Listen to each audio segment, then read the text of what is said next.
Good afternoon, ladies and gentlemen. Gyle here, and welcome back to the Forged Alliance Forever promotional series. I've got a 2v2 match for you guys today on Engie mod. Don't you feel special? So many Engie mods games being played at the moment. The sheer amount of people getting their practice in has gone through the roof as people gear up for the potential implementation into FAF. No one knows exactly when that will be, but they want to get the practice in all the same. So lovely to see that. Bit of shameless self-promotion going to go on first though, guys, and community promotion. If you use Facebook and don't already like our page, please consider going over there and doing that. It's a great place to get all your media. You can find that at facebook.com/ForgedAllianceForever. Just type Forged Alliance Forever into the search function on Facebook and that should bring up that page. And if you feel so inclined, you can also follow me on my Facebook page. That is facebook.com/Gylecast. Type Gyle or Gylecast into the search function to also find that page. And you'll be able to watch all the videos there as they get posted and pretend you're maybe doing some work while you're at work skiving. So it's a good place to do that. Anyway, on to today's game. It's going to take place on Massive.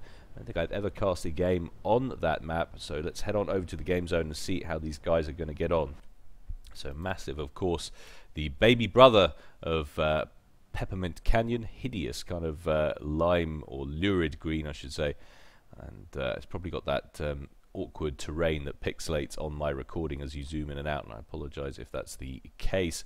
Happens on not open palms as well, sorry, four-leaf clover I have a few issues with. It's just a feature of XSplit, but that's the way it goes in showbiz, as they say. Anyway, taking a look at the teams up here at the top right, we have my good friend GFY's Depony.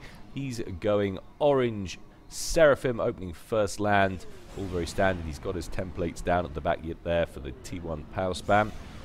And his teammate down here is Dodo in the baby blue. Cybrin going first land, second air. Dodo, formerly Taffy, obviously got tired of the conversation at Team XBX. He renamed himself, making my life X amount more difficult. So thank you to him for that. Down here at the bottom left, Team 2, we have BC's Gracker.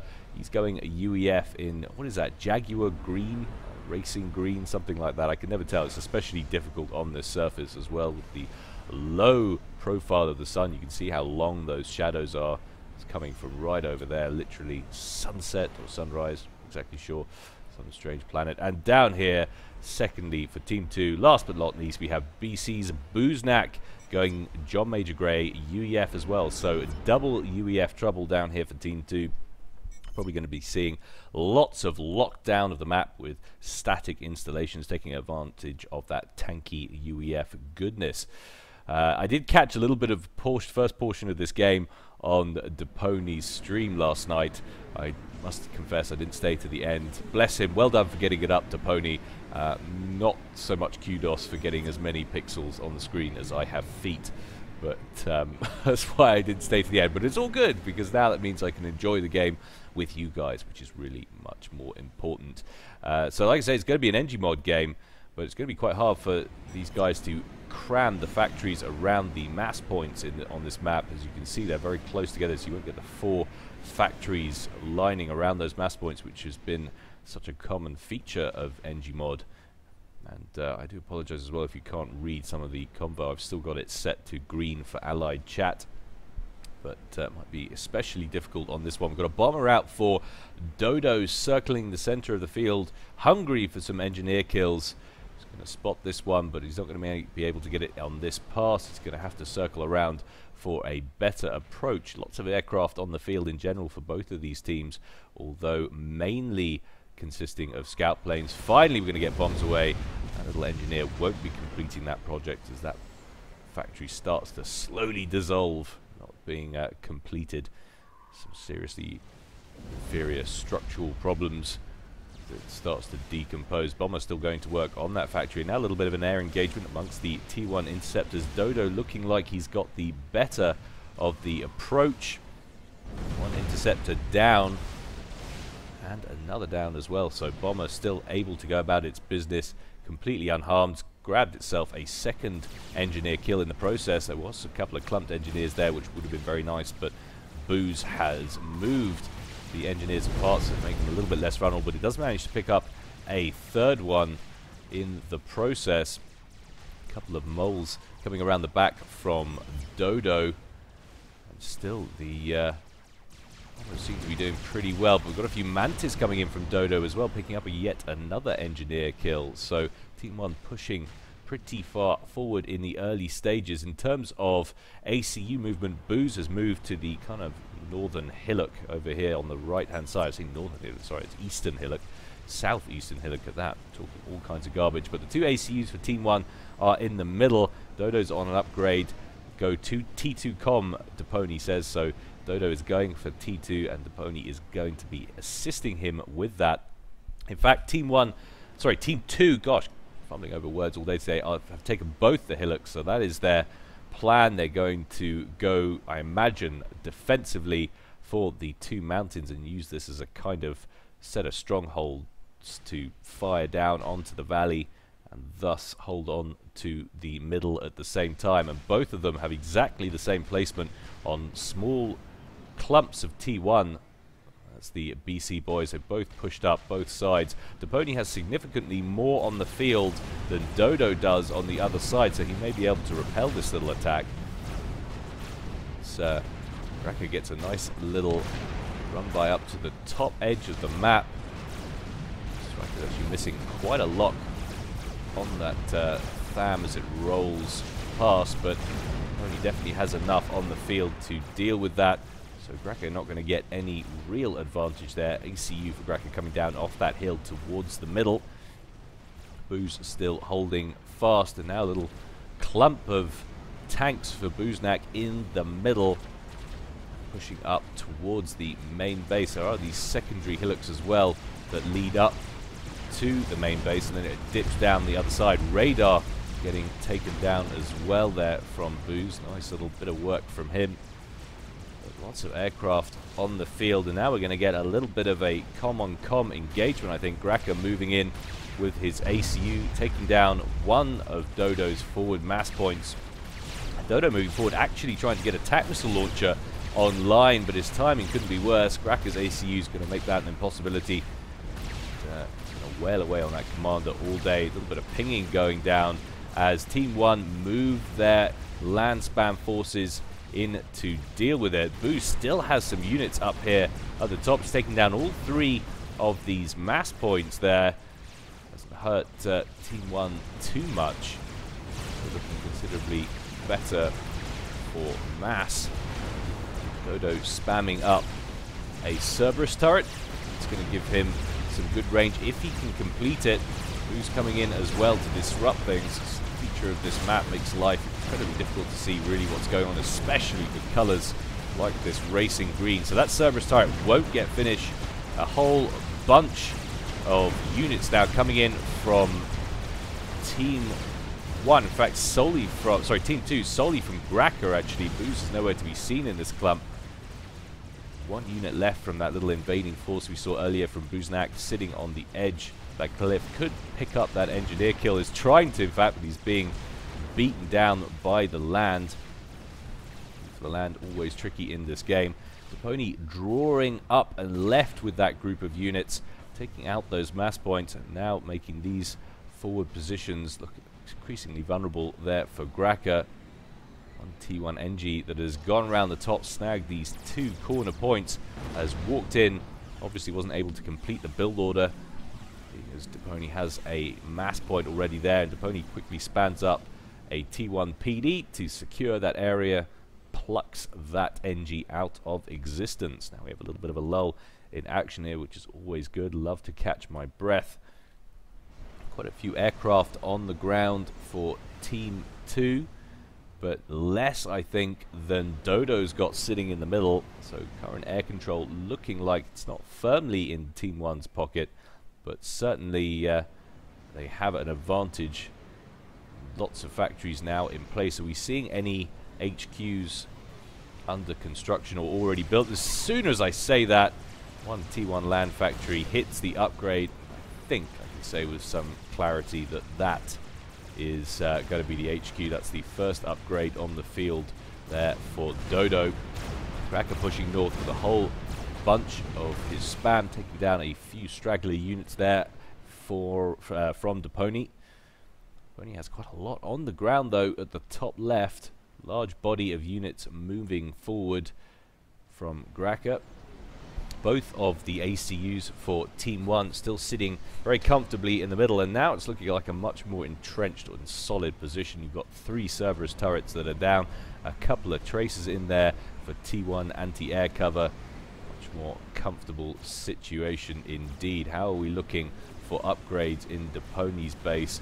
Still currently operating off T1. We do actually have one HQ in place. It's a land HQ, so he does have access to land-based T2 as and when he needs it. Not currently seeing any other factories upgraded yet.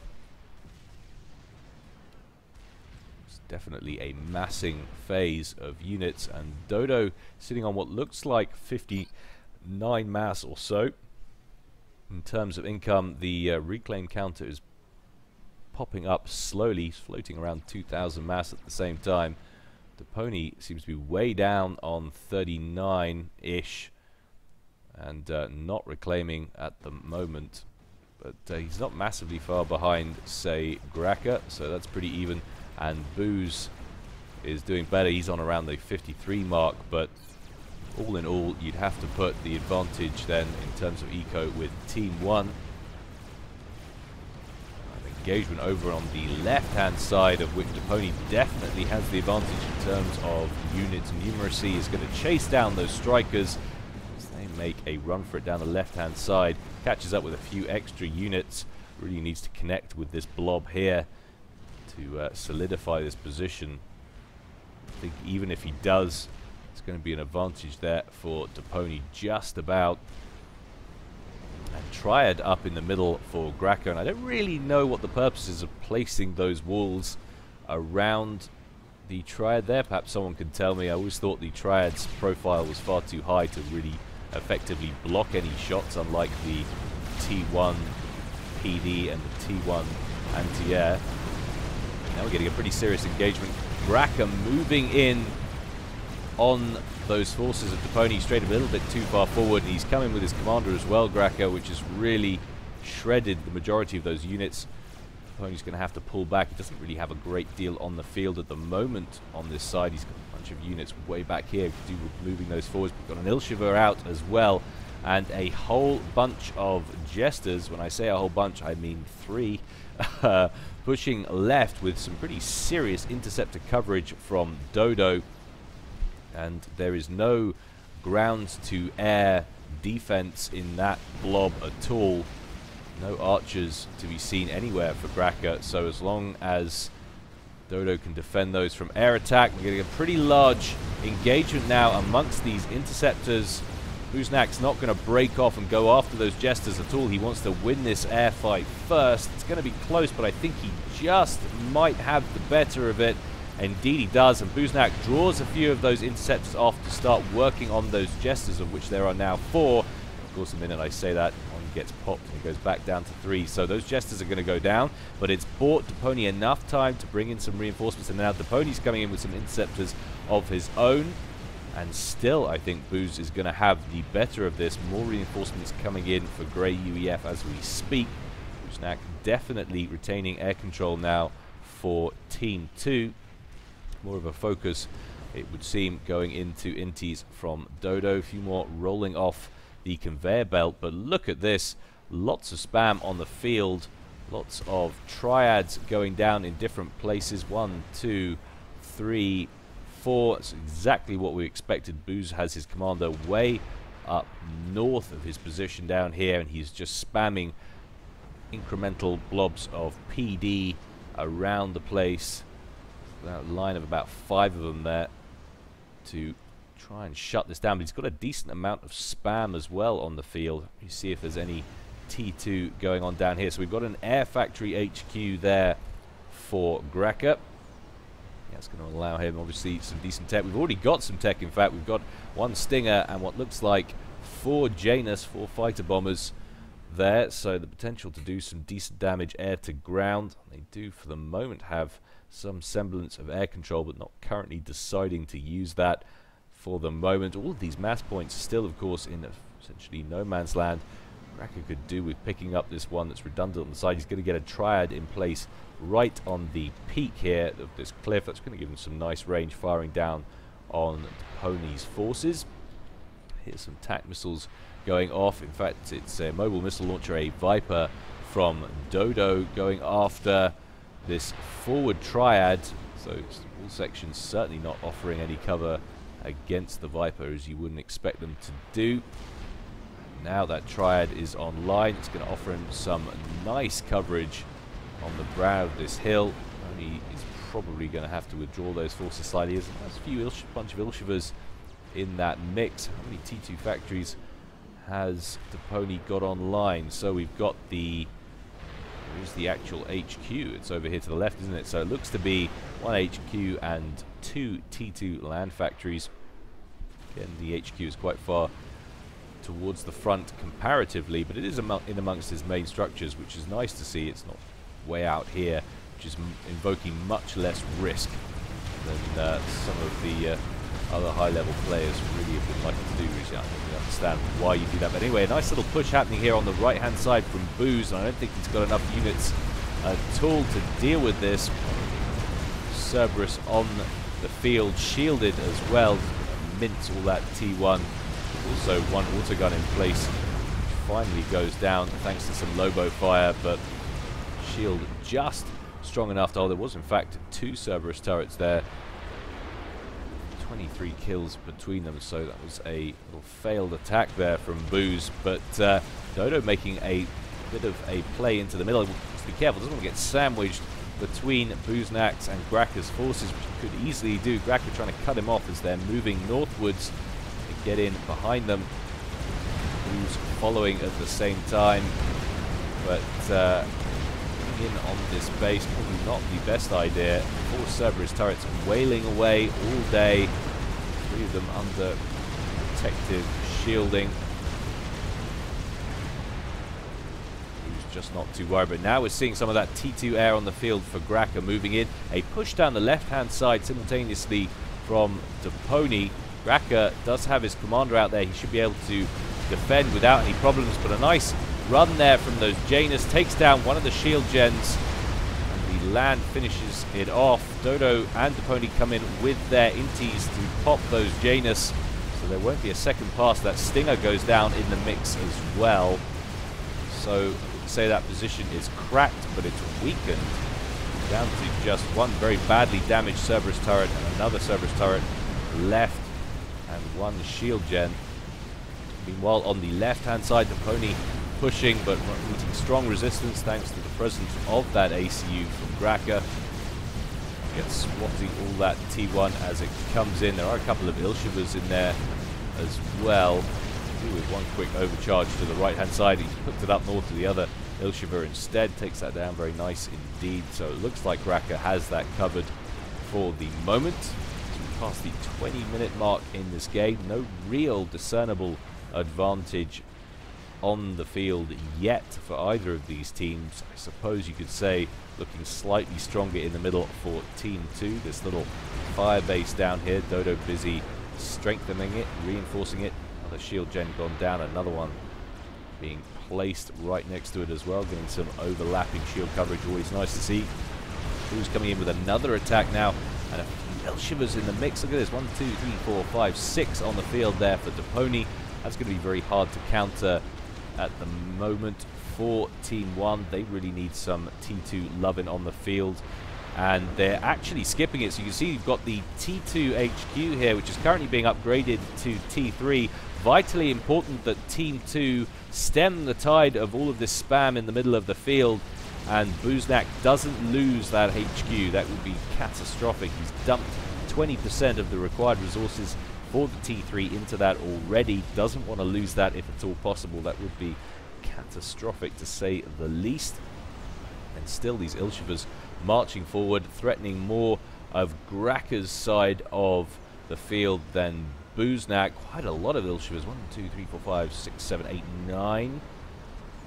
It's looking, sorry, 8 in fact. I can't count, adding extra Ilshivers in there. That was actually just a test, just to make sure you're all paying attention, and well done, you were. So no red evil sticker for you guys in class tonight. Now these Ilshivas are marching on. There's 3 T2 mass points there, which could be quite painful for Team 2 to lose. Only focusing on the units first rather than the mass points, but now he's changed up to go for the mass points, realizes he needs to deprive Graka while he's in here, while he's got the chance. He's not going to get long. Graka's ACU in play now, going to start overcharging, I would imagine. Second mech's down, another one not soon after it. Overcharge going down there on one of it, but the pony will grab all 3 of these. That is a nice pickup, and we'll take a look at what that's done to the eco at the moment. Dodo looking incredibly strong. Is he reclaiming? No, he's not. 123 mass. Booze on 95, floating quite a lot. Graka on 70, and that's despite losing those 3 T2 mexes. And the pony still bringing up the... No, he's not. 95. Doing very well indeed. So he's doing okay. And all of Dodo's forces pushing northwest, covering the top brow of this hill. So map control terms, basically 50-50. Team 2 still have a couple of Ilshivas to deal with down here, but the Stingers come in to finish those off. Nothing those Ilshivas will be able to do about those gunships. Down they go. Once again, order is restored in the main base. However, it looks like there is a push coming from Dodo, who's got a fabulous mix of units in amongst here. We've got bangers to deal with gunships. We've got Wagners to deal direct damage. We've got a whole bunch of spam to absorb damage. We've got hoplites for a little bit of range. Everything, everyone of anyone who's anyone is in that mix. It's a T2 Cybran who's who. Now moving left, forcing what few units Graka has on the field to retreat and consolidate further back. Of course, yielding this T2 radar, which when it goes down will potentially deprive Team 2 of a lot of intel, which they would have been getting from this portion of the map. Turns out there's not a great deal there anyway, so they're not missing out, but still, T2 radars never fun to lose. This little land factory on the left hand side in jeopardy, but finally we have T3 on the field for Booze. Have a Percival moving forward. I'm surprised we're not seeing Titans first. Still lots of low order of magnitude units on the field for Team 1, but he probably knows best. We are also seeing Othams on the field, so the ponies also made the transition to T3.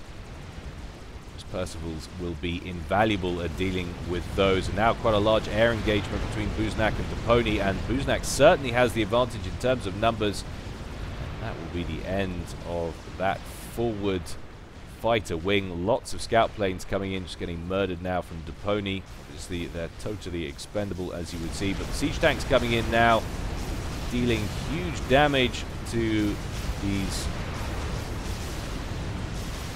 strikers and Lobos as they move forward. I think that forward factory goes down. Graka looking in an ever decreasing, looking like his position is ever decreasing in prominence.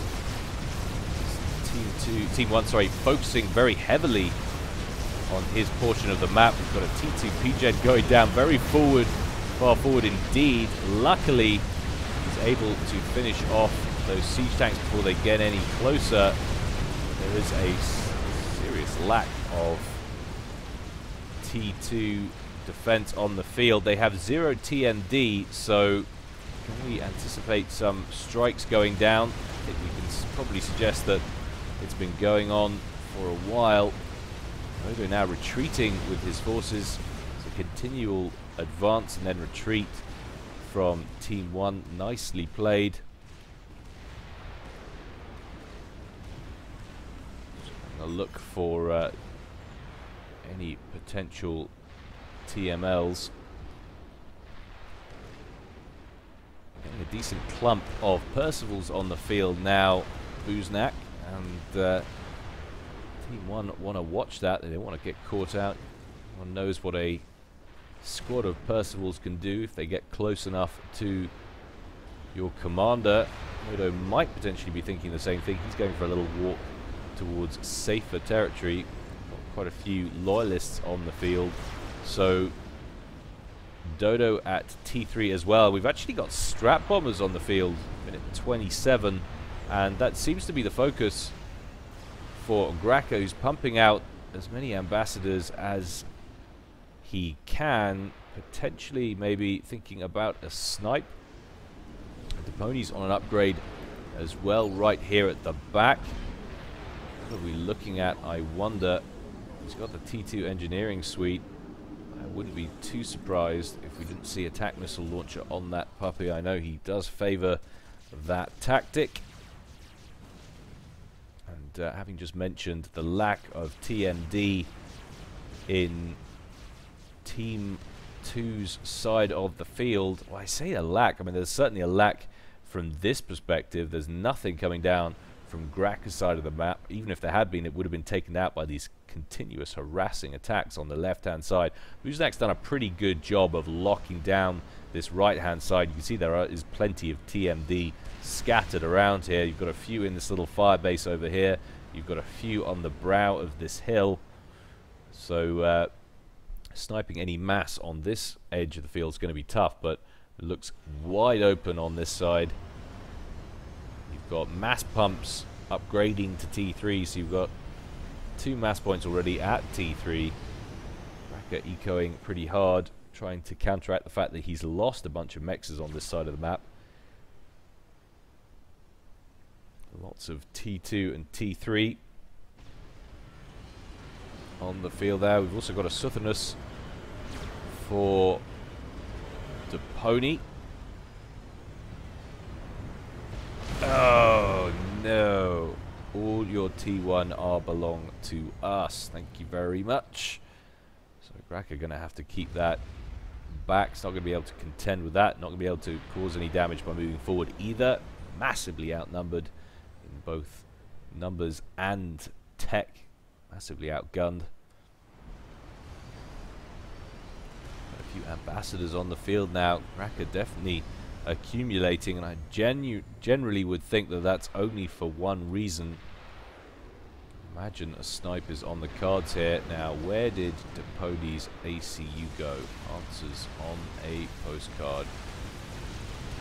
Take a look in just a minute, because getting an engagement happening in the middle. Large groups of forces from Team 2 pushing into the retreating forces from Dodo.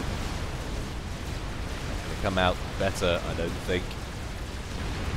Not too much fire coming out of this little fire base here. We've got lots of loyalists on the field.